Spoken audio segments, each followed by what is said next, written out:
Hai, selamat malam semua teman-teman. Aku panggilnya teman-teman aja ya, atau apa nih? Panggilannya Wikusen sebenarnya, Wiku sama netizen. Ketahuan belum pernah ini dengerin ini ya. Oh nggak apa-apa. Sering. Justru kita mendatangkan atau kita connect ke senior-senior yang memang biar lebih dekat lagi.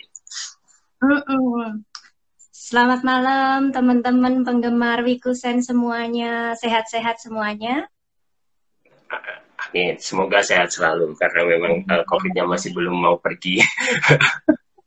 Ya, zona merah nih di rumahku nih, di dekatku. Iya. Mbak Fitri tinggal di mana sekarang? Di Jakarta, di daerah Tebet Timur. Oh, di Tebet. Ya. Kantor di ini Gatot Subroto ya? Ya, Gatsu di TSO. Deket lah. Ya, Oke, Mbak Fitri ini sangat menarik ya buat Wikusen yang nggak tahu. Kita kemarin sempat bikin fun fact tentang Mbak Fitri karena salah satu yang grab banget di saya itu beliau ini dari benar-benar step by step sampai di tempatnya yang sekarang. Nah itu benar-benar mungkin inspired di bagaimana kita meniti karir ya. Nanti kita bahas. Nah ini untuk masuk ke pertanyaan satu nih Mbak, ke pengalaman berkarir Mbak Fitri setelah lulus SMK. Sekarang sampai ke posisi sekarang itu ceritanya gimana? Seru ya. Jadi benar waktu begitu lulus itu kita langsung dong di Kopektel dulu waktu itu ya. Di Kopektel bagian operator 117. Mungkin kalau anak zaman now nggak ngerti ya operator 117 itu apa. 117 itu kalau nggak salah internasional ya, bukan ya?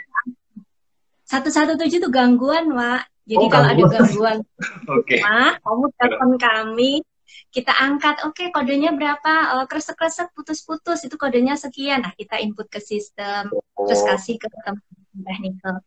Jadi purely benar-benar operator. Kayak 108, cuman ini gangguan. Kalau 108 kan masih tuh. Nah, jadi telco di Kopektel Malang, habis itu dapat tawaran di Surabaya, itu satu PT kecil, Inparsaka Telco, dia kerjasama AT&T Lucent Teknologi Jepang. Waktu itu dapat project ini loh penggelaran fiber optik sama Telkom. Jadi sebenarnya yang rekomendasiin juga bosku waktu di 117 gitu. Nah, ada lowongan, di bagian administrasi.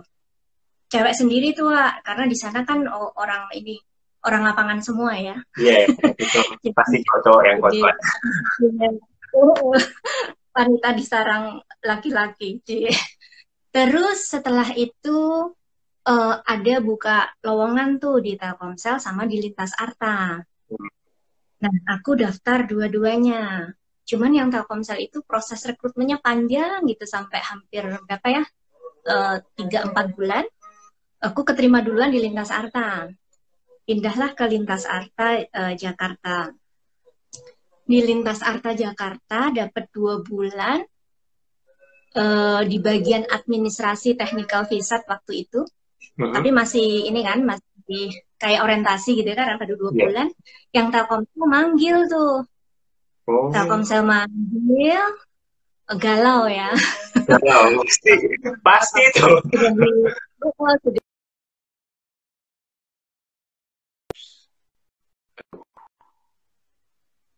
Apa yang akan bikin kamu mau join Telkomsel dan ninggalin Lintas Arta gitu. Ya, terus jawab sesuatu, terus akhirnya diterima di Telkomsel.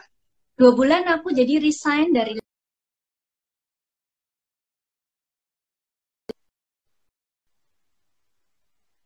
administrasi dulu, Wak.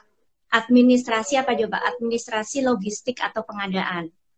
Kayaknya gara-garanya pengalamanku yang waktu di AT&T yang Lucent itu. Karena kan pengadaan sama orang Jepang gitu ya. Diterima di bagian logistik pertama di Telkomsel. Pengadaan barang, pembelian barang. Itu tahun berapa? Kenapa? Itu tahun berapa? Tahun 96. 96. Desember 96, iya. Sorry, 97, 99 kan aku baru lulus tuh. baru lulus, di Telkomselnya 97. 97. Itu di Jakarta langsung kan, Mbak Fitri ya? Justru Telkomselnya aku di Surabaya. Di Jadi Surabaya lintas Arta Jakarta balik lagi ke Surabaya. Okay. Sebenarnya dulu alasanku untuk ke Telkomsel gitu, saya nggak mau di Jakarta, Pak.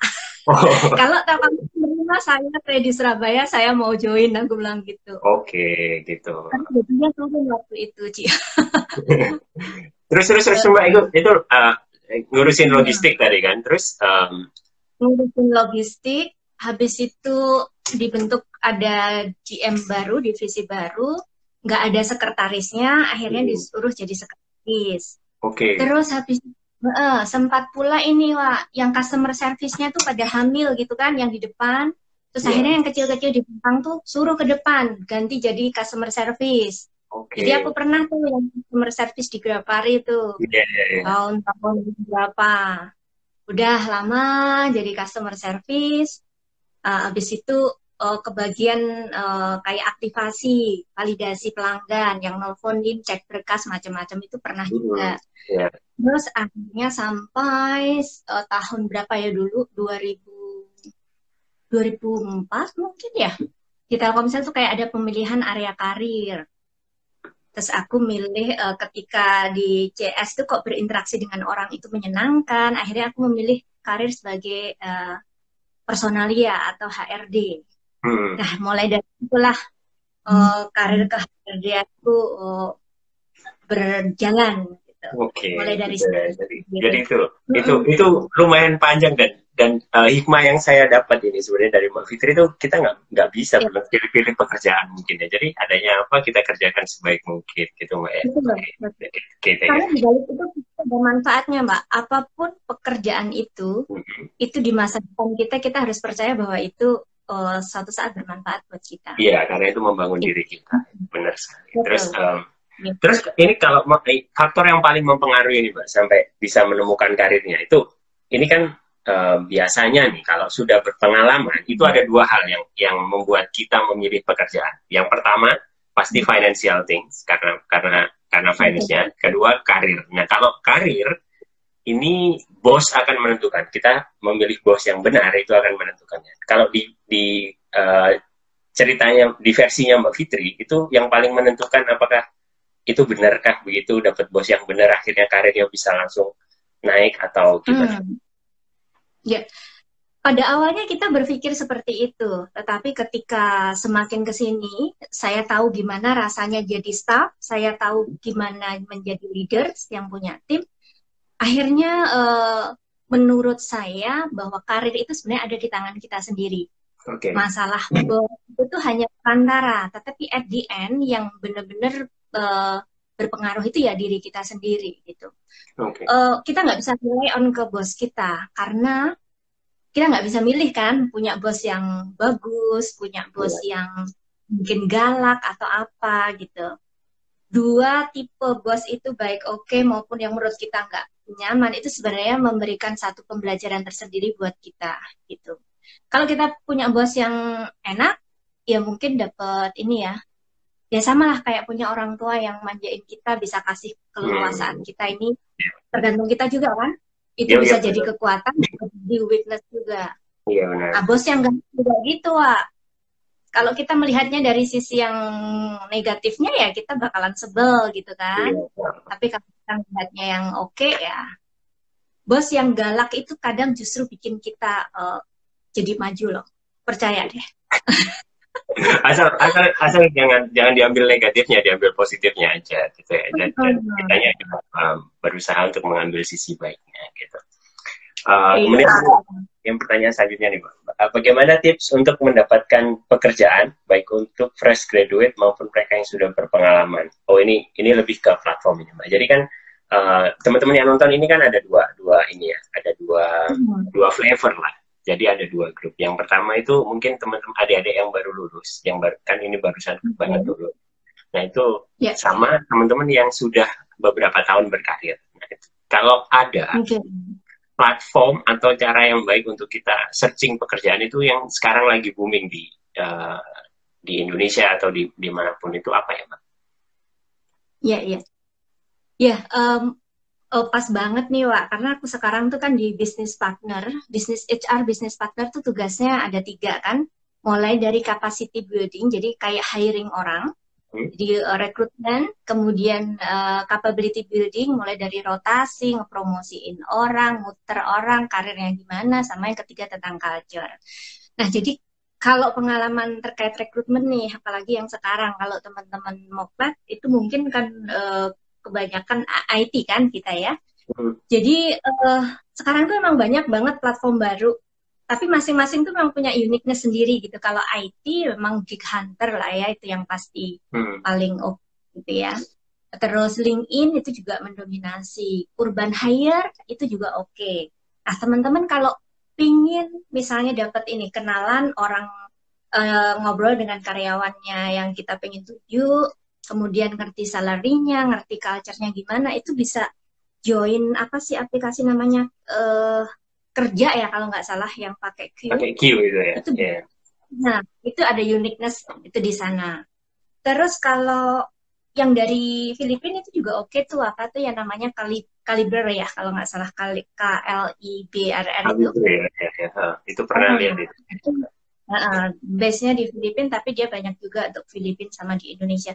Dia kasih kayak semacam self-assessment gitu untuk technical kompetensi tertentu. Jadi kita kayak punya ya apa ya, initial self-assessment gitu.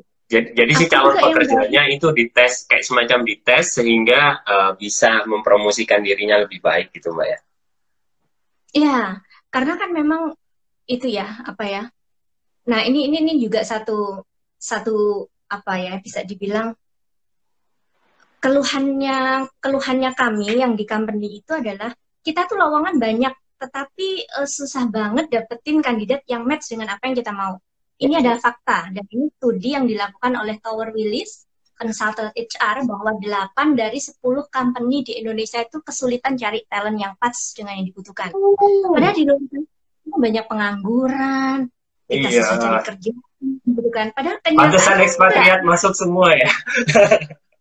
Ya, gitu. Jadi sebenarnya karena ini aja, mungkin dia tidak bisa meyakinkan bahwa saya punya value sesuatu gitu ya, atau nggak bisa ngemasnya, nggak bisa meyakinkan orang lain, padahal orang-orang Indonesia tuh pinter-pinter loh, benar. Tapi menjualnya dia mungkin yang kurang pas.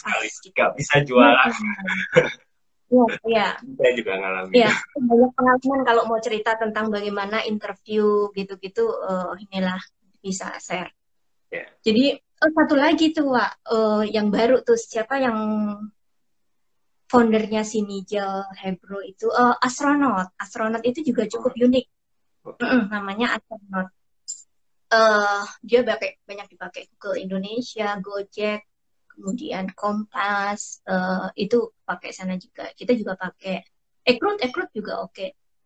Banyak ya? Banyak banget. Urban Hire. Kalau dari HR sendiri, kalau dari Mbak Fitri dan tim itu memang ada account di sana kan, biasanya ada kantor-kantor yang punya official account di platform itu kan, itu memang nyari gitu terus langsung di offer gitu, Mbak ya?